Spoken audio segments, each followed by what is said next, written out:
Hi, folks.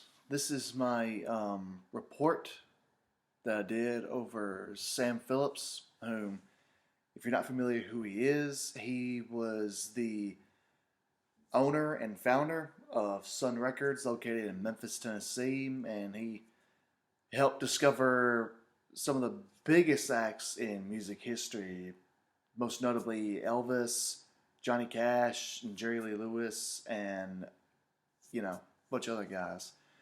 Um, as someone who's from outside of Memphis, I kind of grew up hearing stories about Elvis and Sam Phillips. So I thought it was really cool to be able to do some research on this guy and kind of figure out how he built his legacy during the 50s and kind of helps jumpstart the rock and roll movement.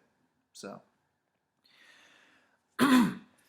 Sam Phillips was born January 5th, 1923, in Florence, Alabama, where he started working as a DJ at WLAAM in Muscle Shoals during the 1940s. After making a pit stop in Memphis on a family trip to Dallas, Phillips saw that the streets of Memphis were alive. There was a lot of people there. Music was constantly being played. Needless to say, that was a pretty big influence on him, which ultimately would influence his decision to move to Memphis to work as a DJ at a radio station in the Peabody Hotel, which I actually didn't know was a thing. The radio station, I mean. And the radio station was called WREG. Um, he would eventually go on to open up his own recording service called the Memphis Recording Service on January 23rd, 1950. And it was located at 706 Union Avenue, which eventually would go on to serve as his new label, Sun Records. The studio would record many genres, from bluegrass to country to the blues. He really liked the blues. And he especially loved it whenever musicians and artists would come straight off of Beale Street into his studio to record some music. When they talked to his son Jerry years ago, he said that his father's whole motivation was to capture the music before it got away.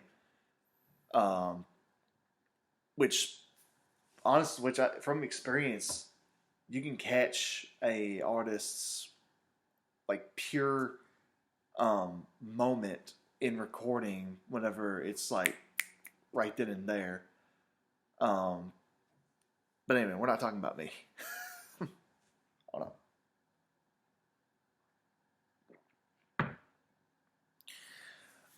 According to the Sun Records website, Sam Phillips would record what is considered the first rock and roll record, and that would be Rocket 88 by Jackie Brenston and his Delta Cats, which I sat down and listened to one of the songs off that album, and for sure it is. I do agree. It can be considered the first rock and roll record, just because of like the sound is pretty similar to what a lot of the rock and roll sound of the 50s did. One of Sam Phillips's first hit artists was legendary blues guitarist B.B. King, and the next one would be Howlin' Wolf, with whom Phillips, like to the day he died, considered to be his greatest discovery. Um, Elvis he would consider to be his second, which I mean, I would say it's I'd flip it over, but I mean, who might disagree with the legend, you know? Um, in February 1952, Sam Phillips officially founded Sun Records, and then he changed the studio name to Sun Studios to go along with it. A year later, a 18-year-old Elvis Presley came in to record a couple of tracks, Um, he wanted to record a couple songs to give to his mom. Um, when Sam heard the young Elvis sing, he immediately saw the potential talent that he had, and then brought in Scotty Moore and Bill Black to be his backup bass player and drummer.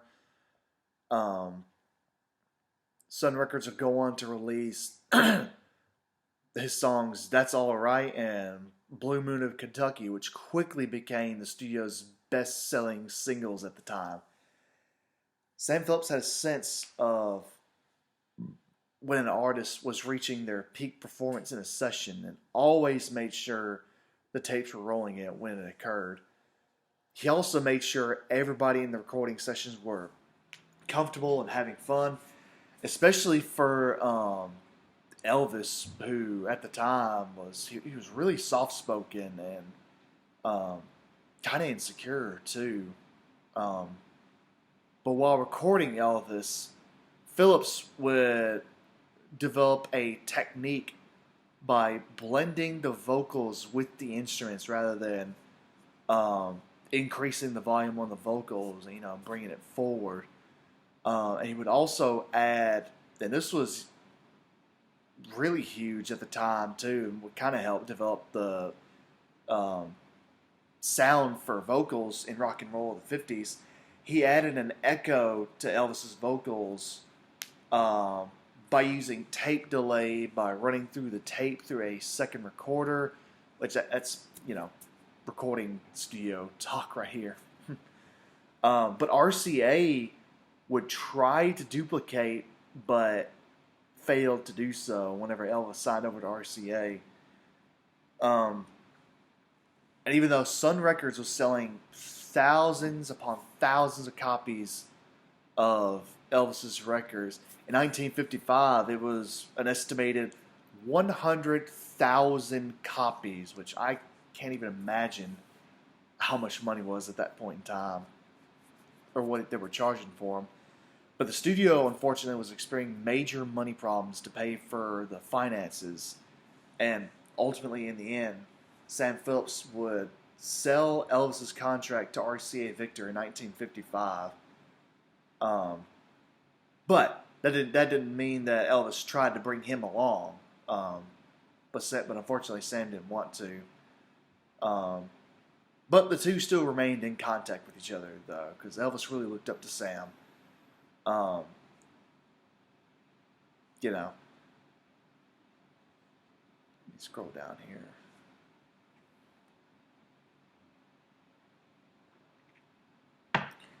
Sam Phillips would discover another hit artist in 1954 when a young guitar player walked into the studio and said, "Hello, I'm Johnny Cash."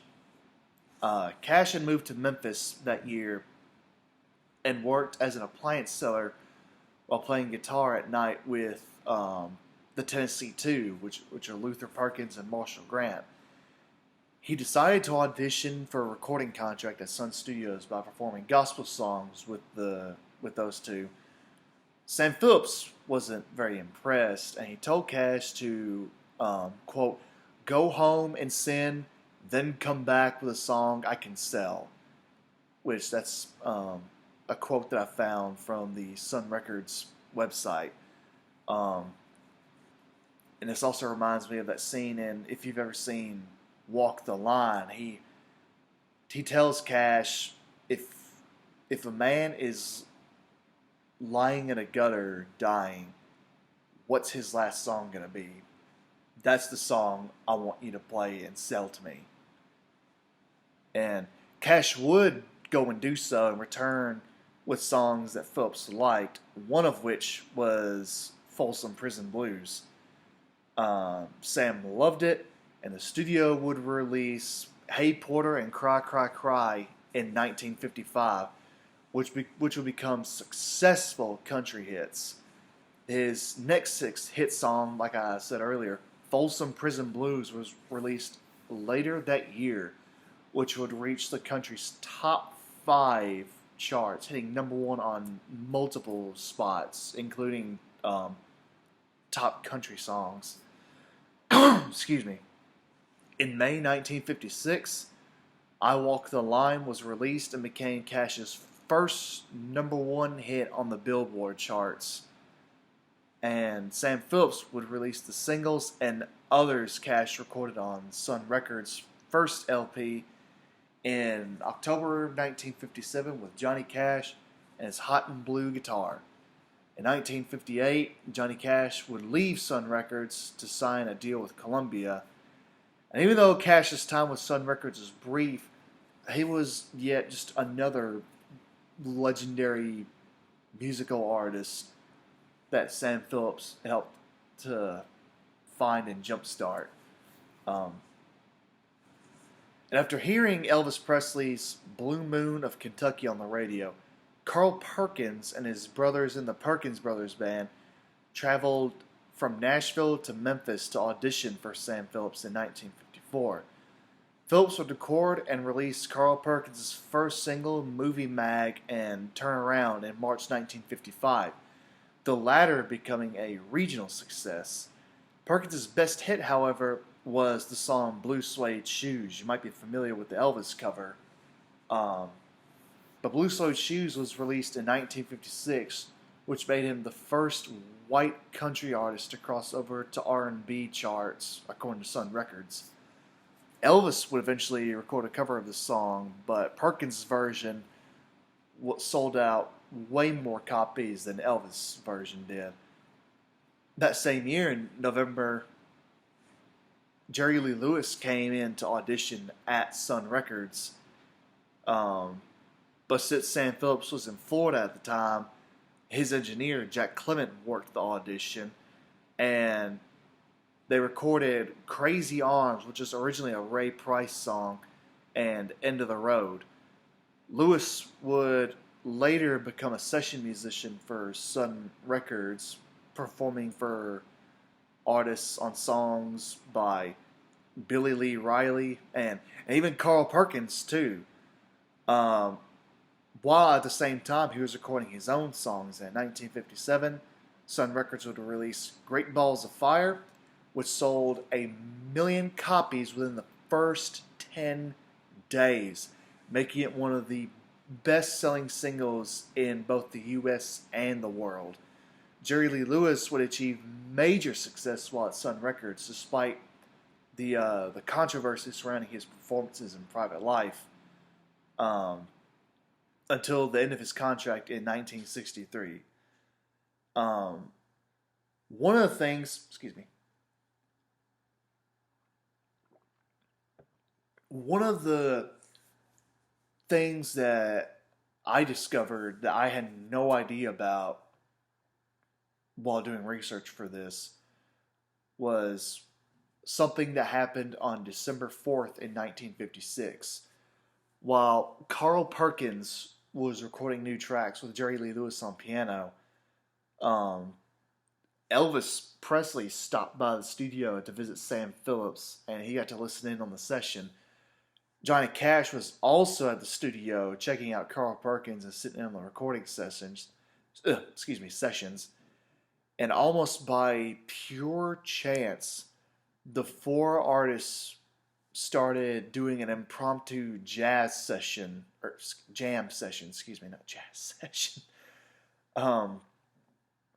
But Sam Phillips seized the opportunity in this almost just pure moment of magic. He pushed record on the tapes and recorded their entire jam session in that studio. And these recordings would eventually be released in 1981 in the album The $1 Million Quartet, which was named after an article that was published in the Memphis Press Scimitar the same year that they did the recordings. But yeah, by the end of the 50s, Sam Phillips was already a major household name. Like, everybody had the new Elvis Presley singles, the Johnny Cash singles. Jerry Lee Lewis, like I said, sold 1 million copies in the first 10 days. Carl Perkins had huge success. I mean, almost like it was just some kind of like divine intervention. Sam Phillips had discovered basically the Mount Rushmore of the rock and roll '50s movement. Um, by 1960, however, Sam Phillips decided to close the doors of Sun Records and focused on opening and operating radio stations, and he did so until he retired back in I think it was like in the mid '80s when he finally decided to retire, or it might have been actually 1980, but I digress. But today, Sun Studios and Sun Records are open as tourist attractions. Um, which in the studio you can actually see the same microphone that Elvis and Cash and all those other guys use. It's one of those um, um, SM 55s, I think is what the model is. Yeah, it was a 55. I'm pretty sure. But it's just the coolest thing though. And the studios were actually used as film scenes for the movie Walk the Line, and so yeah, Sam Phillips is definitely one of the biggest A&R legends just in music history. Even to this day, folks are still talking about him. Um, and like I said, I grew up hearing stories about him, but I never actually got to um, do any research over him. So I had a lot of fun with this report, and I hope y'all learned some cool stuff about him too. Um,